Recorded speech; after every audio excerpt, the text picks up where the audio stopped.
Welcome to the Businesstalk podcast. I'm your host Deepak from India. Today we have the privilege of hosting Professor Fred Selnes, Professor of Marketing at BI Norwegian Business School, as our distinguished guest on the podcast. Dr. Selnes specializes in marketing strategy, customer relationship management, and innovation. He has published extensively in leading journals such as the Journal of Marketing, Journal of Service Research, and European Journal of Marketing, and holds a PhD from the Norwegian School of Economics. In today's episode, Professor Fred Selnes shares key insights from his acclaimed book, Customer Portfolio Management, Creating Value with a Large Leaky Bucket of Customers. Let's not keep you waiting. Please join me in welcoming Professor Fred Selnes to the conversation. Professor Fred, we are deeply honored by your presence and grateful for your time with us today.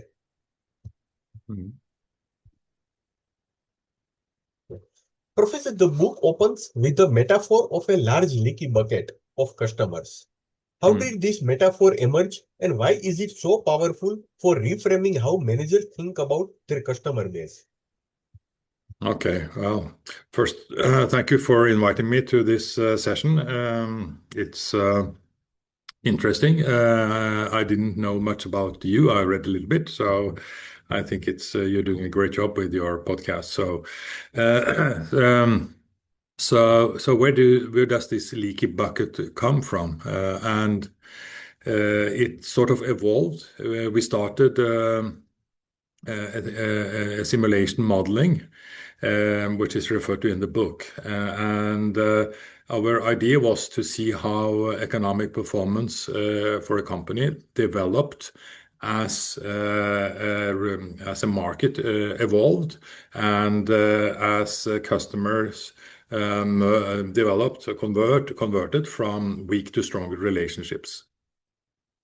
So what we found when we looked at the numbers is that the value created from weak customers, meaning low margin customers and customers with a high churn rate, in simulation after simulation, when we modeled this over a period of time, turned out to be quite a huge segment of profitable customers.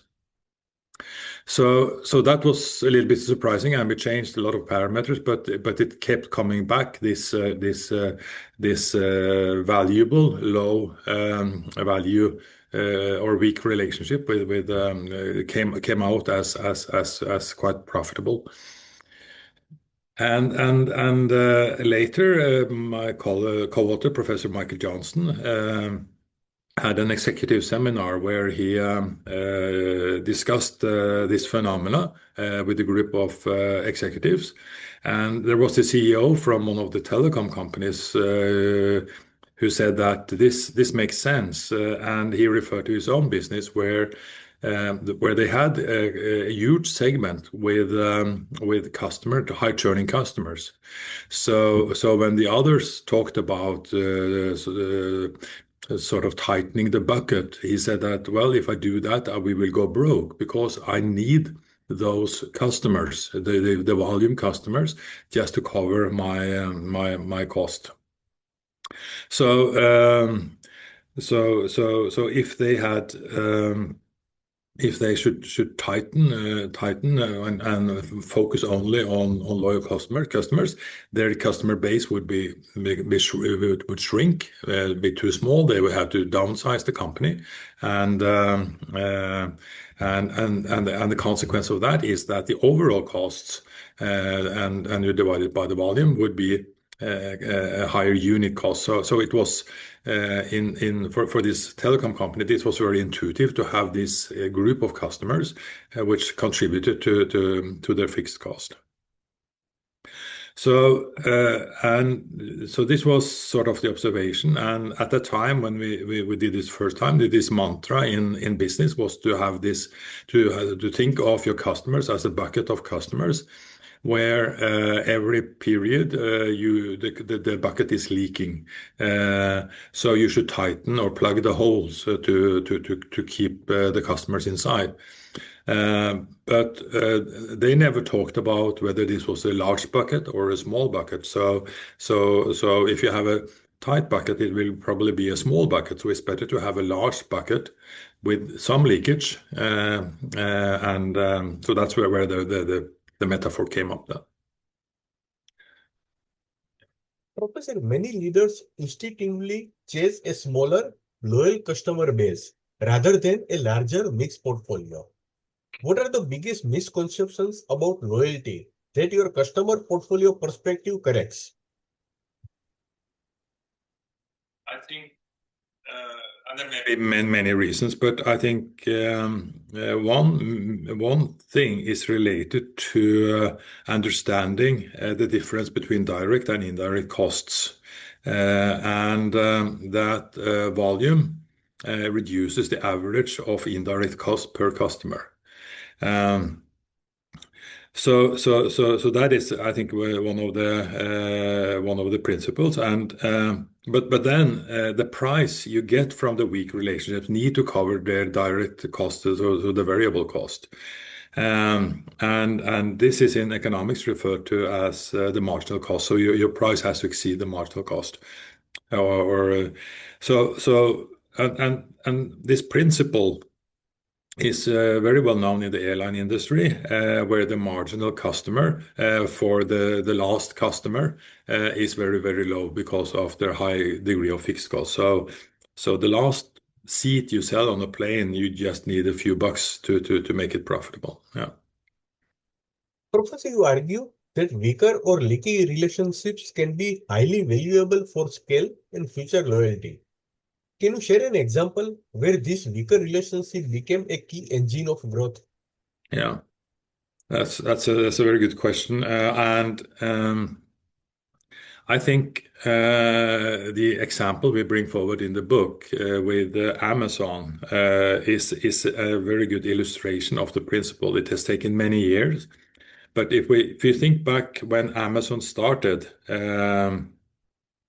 they started as a online bookstore, and at that time they offered customers a wider selection of books at a lower price. And they could offer a lower price because they had lower costs compared to the brick and mortar bookstores. So that attracted a lot of customers, and with volume, they could even get more, a wider selection and even lower costs. So they could really compete on costs. So they had a huge competitive advantage at that time. Uh, so but at the time, these were also weak relationships because they were only there because of the price. And then I think we need to go back to what Jeff Bezos once should have said, is supposed to have said, is that Amazon is not about selling books. It's not about selling anything. Actually, it's about creating a huge database of customers. And so that is what we want to do. We want to develop a portfolio of valuable customer relationships. And in that, he also meant that the value goes both ways. So it's value for the company and value for the customer. And this needs to coincide. So what they did in order to increase the value for both parties was to introduce other products. And then what happened then is that the relationships became related to several product categories. And gradually, they also included services and other things, and the loyalty programs and so forth. So what they had in the beginning was a huge base of weak relationships, primarily related to books, not bought very often, but and they were weak. But then, as they introduced more and more products and services, they converted the relationships to very strong relationships in terms of being highly connected with Amazon. And today, they have a huge portfolio. It's creating a lot of profit. and it has a lot of sort of stickiness because of all the services and so forth that customers have adapted to. So they have really a competitive, sustainable competitive advantage through this period. But it has taken many years to get there. So this is not a quick fix. You have to see this strategy over quite a number of years. Professor, the framework segments customers into strangers, Mm. acquaintances, friends, and partners. How Mm. should executives think differently about strategy and resource allocation across these four relationship stages? Mm.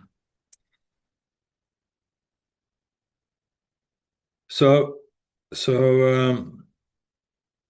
uh, so the first thing we have to understand is do we have meaningful segments? Is it what is creating value in different segments? We have coined them acquaintances, friends, and partners simply because it reflects a certain distance.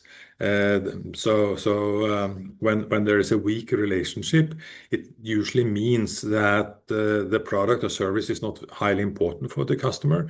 They're not very involved in the category, and they're primarily looking at costs or price and convenience.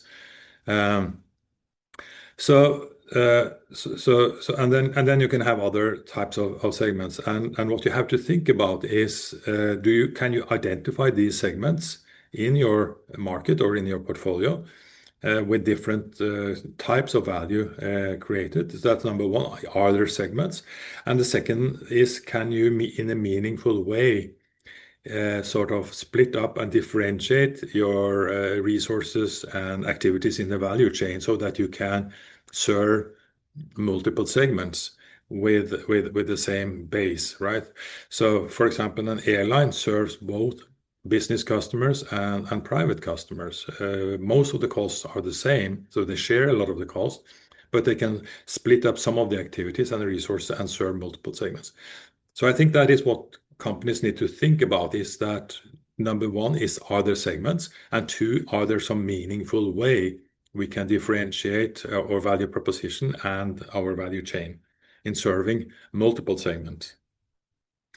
And I think it's important to recognize where this sort of suggestion is different from what we have learned in marketing theory and in strategic theory. Marketing theory with the 4 Ps and the segmentation, targeting, and positioning, meaning that a company should identify a segment, target all their sort of activities and resources towards this segment, and they only talk about one segment. So you have to choose segment, right? And in strategy, Michael Porter in the book talks about you have to choose between cost leadership or differentiation or niche. So you have to choose the whole set. But I think many companies today see that they can serve multiple segments, and they have actually multiple segments in their portfolio, and that's it's nothing wrong. You don't have to choose one position. You can have multiple positions as long as you can do it in a meaningful way. That's I think how you have to think about resource allocation here. Professor, lifetime value across relationship segments is central to your approach. Yeah. What are the most common mistakes companies make when estimating customer lifetime value for portfolio decisions? Yeah.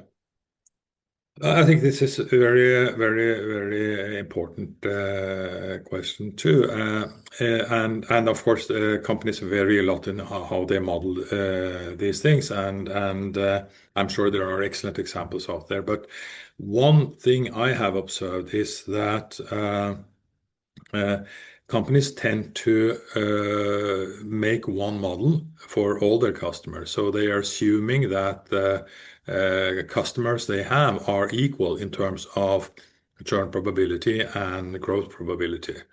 And the truth is that this is not the case. You have different CLV models for different segments because customers behave different. And so you can have different segments, like we talked about. You can also have different product categories. So, for example, some companies, they make one CLV model per product category. So if a big company has two product category, two divisions, they make one CLV model for product category A and another for category B. But the customer may be a customer of both product categories, and how should you then calculate the appropriate CLV for the customer? So I think that is related to the silo thinking in companies, is that they don't see their product categories in a holistic sense towards the customer. So I think that's a common mistake many do. And so that's one thing I think it's important to think about is how do we differentiate the CLV modeling across segments and situations, relationships, and so forth. Another mistake, at least I found, and again, many companies do this properly, but there are many companies who don't validate their prediction models. So you don't know as a manager, you get a number, the probability of churn for this customer or this segment is so and so, but you have never validated, so you don't know if the accuracy is 95% or 45%.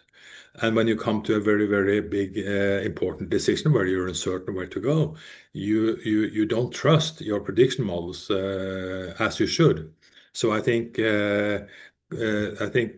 managers and companies need to be better in terms of how to really use modern machine learning in order to understand how the predictions are made and start to trust them properly. But then you have to do some work around that.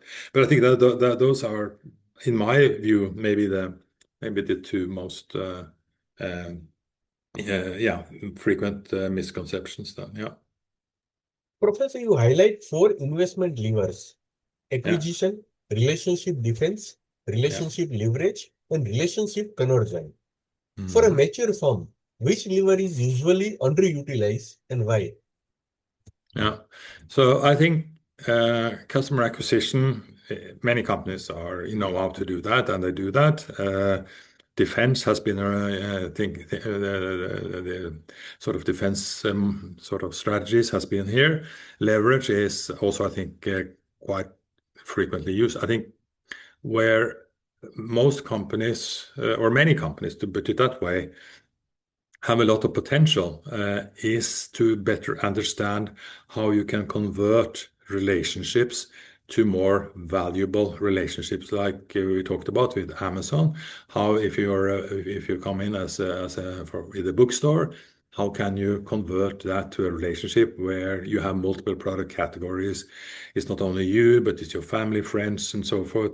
You all interact with this brand, and I think converting relationships, helping customers to extract more value from your brand, and also earning more profit and building stronger barriers to exit for the customers. I think that is where many companies has a lot to go on, to put it that way, that they can think about how to convert the relationship. For example, my experience with car dealers is that every time I bought a car, the salesperson and the company says, "Oh, okay, congratulations with the car, and hope you're satisfied, hope you're happy."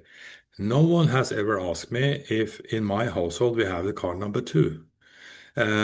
So why don't you, as a salesperson from a car dealership, talk about the car number two and maybe car number three, and how can you make a package for me with the products, the services, and so forth, addressing me as a or us as a household in terms of being served. So converting ordinary car ownership to multiple products. I think everyone can see that is an interesting thing. And then you can also add services, for example, that once in a while you need a special car, a big car. Maybe you're about to move some furniture or something like that, and you need a bigger car, or special things for a vacation. I don't know, but then to take a bigger scope of how the customer use the category. I think that is where many companies has a lot to go on. So yeah. Okay. Professor, the book features case studies on Amazon, Apple, and IKEA. What Hmm. is one practice from these companies that best illustrate customer portfolio thinking in action? Well, I think Amazon, we already talked about Amazon. So I think um, Amazon is in many ways the best illustration of how they develop this. I'm not so sure about IKEA in this sense, how they have worked with converting relationships. Apple has definitely developed a portfolio of products. So going back when I was a young person, we had a Mac, the computer, and then we got the iPod, and then we got the iPhone, and then we got the other things from. So they have sort of developed the whole universe of products and services. So they have and they're really good at developing new products and keeping their customers, making it very, very easy to be a customer, making it difficult to choose to another company. So I think that both of these illustrate very well the progress of developing more valuable relationships. Yeah. Professor, how can a B2B organization with relatively few but large accounts apply Yeah. customer portfolio management differently from a B2C player with millions of small customers? Right. Yeah. Well, first of all, I think B2B companies usually have a few big customers, and then they have many smaller customers. So I think they by sort of by design, many of the B2B companies have also this situation with many weak customers. But the thing is that the difference between customers is much bigger when you're a B2B. So I worked with a few B2B companies, and my sort of observation has been that although the customers basically buying the same product and may be the same size, they differ in how they procure. So someone has a very formalized procurement department. Some companies have an arm's length. Some have collaborative. So even within between the big companies, there are huge differences. And they have also differences in terms of how they use the product in their production or whatever. So the key point is really to again to understand the differences, and maybe then to treat each customer as a segment of one, and then really understand um, their needs and how you can create more value in the relationship for both parties. So I think the principle is the same, but you don't necessarily talk about conversion to another type, but you can talk about relationship development. So how can we develop a certain relationship to become more valuable for both parties? It's very well known in the B2B literature about partnering and so forth. So I think that's it's and it illustrates that what we try to do in the book is to make a very simplified version of the segmentation problem. We just identify four. I think many companies will see that there are sometimes only two segments. Sometimes there are maybe 10, 14 segments. Maybe that just within the friend segments you can have several segments within the friends. So the point is really to investigate the heterogeneity or the segmentations or the segments in your portfolio to try to figure out how value can be created differently to different customers. That's the key point, I think. Yeah. Professor, when leaders are under pressure for short-term results, Yeah. how can they practically balance quarterly targets with the long-term investment your portfolio framework recommends? Yeah. Well, I think every company has this challenge between short term and long term. So if you just focus on the long term, you will go broke, and if you only focus on the short term, you will also go broke. So every company has to balance this short term performance with the long term performance. So I think that's not different here. So I think if you think about the short-term effects, what I think you can focus on is if you have a better understanding of your segments and what is a valuable customer, you can be more precise in your acquisition strategy. So what customers do we want, and why do we want them? And related to that is also how you onboard a new customer. So, for example, a retailer often has huge promotion campaigns to get you into the store. So you come to the store as a first-time customer, and you're lost, and you're not particularly welcome either in the store. So they don't have any onboarding for new things. So just the principle of customer acquisition, where you spend a lot of resources without a deep understanding or thinking around, okay, so what type of relationships do I want, and how do I want to keep them? So I think that's the number one thing you can do. And when you do that exercise, you will quickly see that you spend too much on sales and advertising on customers you should never target. So being more selective, you can reduce your cost and then obtain the same effect because you get better customers in. So I think that's an example of how you can work short term, also in the long term perspective. So you can start there. I think that's what I would do. Yeah. Professor, I'd like to conclude this episode with one last question. If a CEO listening to this episode wants to start tomorrow, what are the first 2 or 3 diagnostic questions they should Yeah. ask about their current customer portfolio? Yeah. Excellent question. So number one is that you have a high quality customer data platform. So that you can track developments in the portfolio in a good way. And this seems like a very sort of trivial task, but remember that most accounting system and ERP systems, business systems today, they are built for a different purpose. They are built for a purpose to figure out sort of procurement, production costs, product costs, and to estimate the profitability of products, and to estimate the profitability overall so that you can pay the taxes you're supposed to do, and to get the dividend to the owners. So these systems are not designed for managing customer portfolios. So that's the first thing, is that you have to have a proper data platform.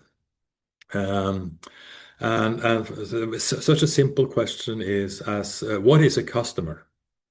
If you bought something from a store a year ago and you haven't bought anything the last year, are you still a customer? Okay, someone say, okay, we still count you as a customer. But if it was 3 years ago, should you still be a customer? So just defining what is a customer. And again, if it's a private, is it the person? Is it the household in business to business? Is it the representative for the company? Is it the branch office, or is it the head office? Who are the customer? And you need to work on defining these things, and then setting up a system where you measure it and you can monitor it. The second, I think we touched upon several times. I think the second important thing is to really understand the segments. Do we have segments? And can we, in a meaningful way, differentiate our value proposition and our production so that we create value, good value for both the customer and for us? So working on the segmentation.